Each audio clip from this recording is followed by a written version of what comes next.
What's going on, guys? We're back once again, and we're going to be talking about another review today. We're finally going to be talking about Chilling Adventures of Sabrina Season 3. Now, of course, we're recording this video. My knowledge is already on the cancellation of Sabrina. I already made a video about that, so if you guys want to go hear my thoughts on that, go ahead and check it out on the channel. But we're going to go ahead and talk about Season 3. Now, Season 3 was an uphill, downhill experience for me with Sabrina.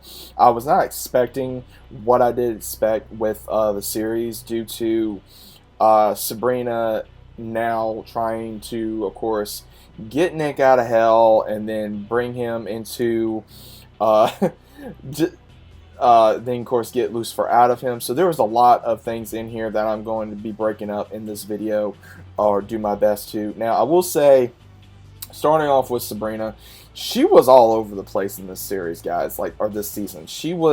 You never knew what she was going to do until she actually did it.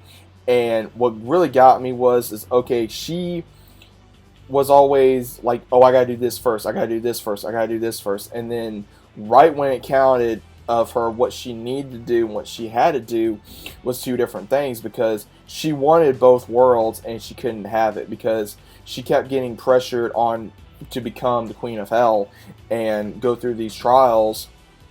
And what really got me was she kept on making excuses every time she did these trials. And again, it was interesting, but I'm like, okay, just get it over with and you'll be fine. But at the same time, I'm like, okay, well, I get this. And then what really got me at the very end of this season, spoiler alert, now there's two Sabrinas.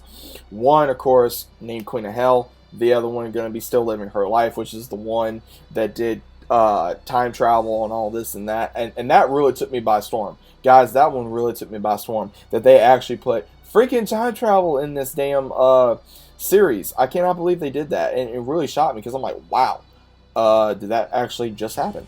But I guess it did. And then, of course, with what we saw from her meeting all these different characters, and what I thought was kind of cool but also kind of disappointing was her meeting Dracula, which was really kind of boring. I was like, I was not expecting Dracula to be, I don't know, this type of way. I don't know.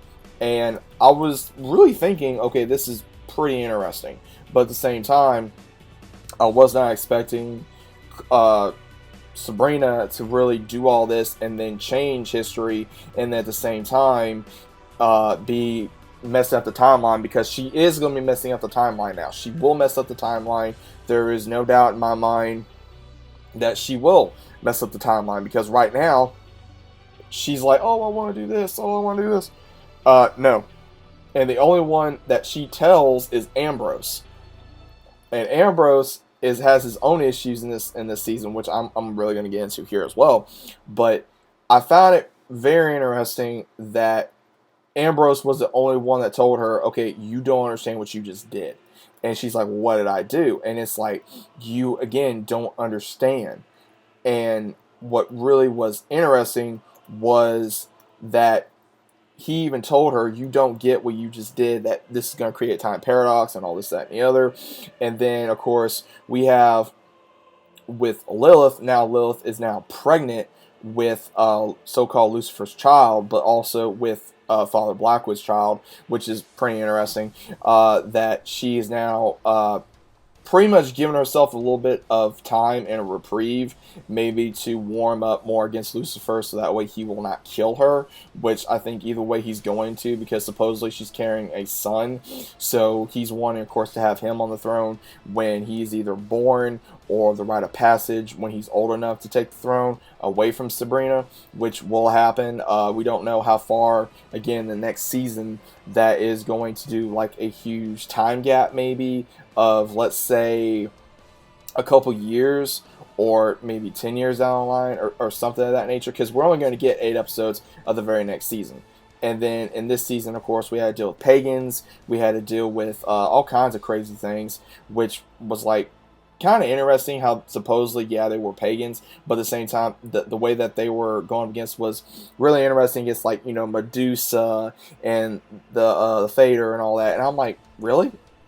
These guys are causing issues with the witches. Interesting. Which I found kind of silly. And then of course Theo hooking up with a goblin, which was more funny than anything else because I'm like, wow, a goblin, really? To me it was funny because I did not expect them to go, okay, well here you go, you're gonna hook up with a goblin. It's like, wow, okay. And then we see of course Harvey going back and forth of with Rosalind, which honestly that stuff really bored me because I think they really forced that relationship more than anything else, and I just it didn't work for me because I'm like, nah, I'm good. And again, it was just to me it was boring, and it was like it was being simplified. So I was like, nah, I'm good. I don't want to see any more of that. So I really passed up those parts, as well as also I didn't really care what happened to really I didn't really care what happened to any of her friends. I just really cared about what happened to her family. And Hilda goes through a huge transformation this season of about to get married, wanting to live her own life, and then finally takes kind of a dark side at the end where she gets her revenge on the pagan that did what she did to her, which was absolutely incredible. I was so happy that she went back to normal and finally got to see, okay, well, this is what I need to do. And I laughed. And when I say I laughed, guys, I laughed hard. I was like, wow, Hilda just did that.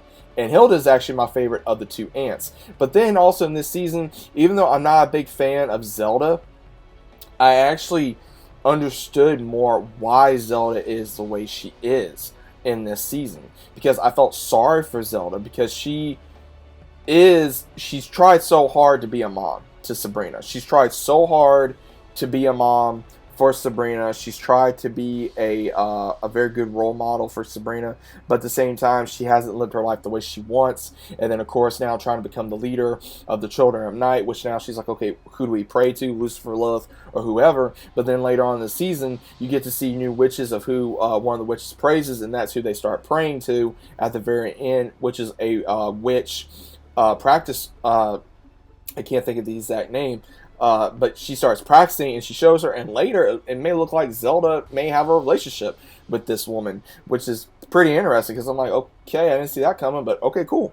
And I was like, okay, this is going to be kind of interesting of they're not going to be doing the normal, okay, this is what we're going to do type of vibe. I thought it was kind of cool that what we thought was going to happen did not happen. And at the same time, I'm like, okay, maybe what they're trying to do is give us like a interpretation of, okay, Zelda is now going to have a relationship with a woman since maybe she just was not satisfied with ever being with a male. Don't know.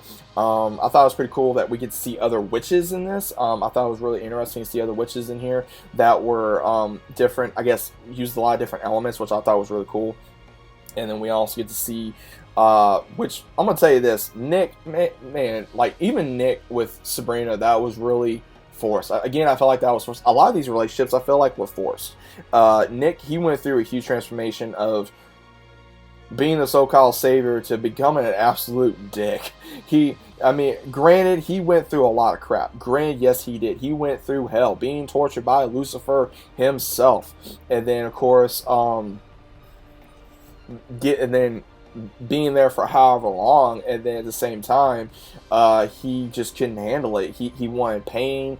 He cheated on Sabrina. He did not want to be with her. He drank constantly. But then he kind of does a 360 of finally going, okay, look, I was wrong. I was a dick. Let me make this right. Which I thought was pretty good on his behalf. I thought he actually did the right thing. That he was like, okay, let me do this. I know I was an ass, but let me fix this, please. And he finally does that by offering help towards Sabrina's friends at the end, which of course it does not work on his behalf, but I still give him credit for it nevertheless. Now, Ambrose took another big leap. This again took another big leap of him, first off, in a relationship with Prudence, which I was even shocked that still happened. And then, of course, him pretty much going after Father Blackwood, which, again, I'm going to say this now. Father Blackwood should be long dead. And then at the very end with, I like to know, okay, guys, comment below, because I'm not exactly sure. How the hell did he find his kids? How did he find his kids? Because no one knew where they were except for Prudence and Ambrose, to my knowledge. So that's what really got me. I'm like, how the hell did he find them? I don't understand, but nevertheless, he gets them, and then of course Prudence breaks up with Ambrose, and we also get to see where Dorcas died, which really upset me because I actually liked Dorcas.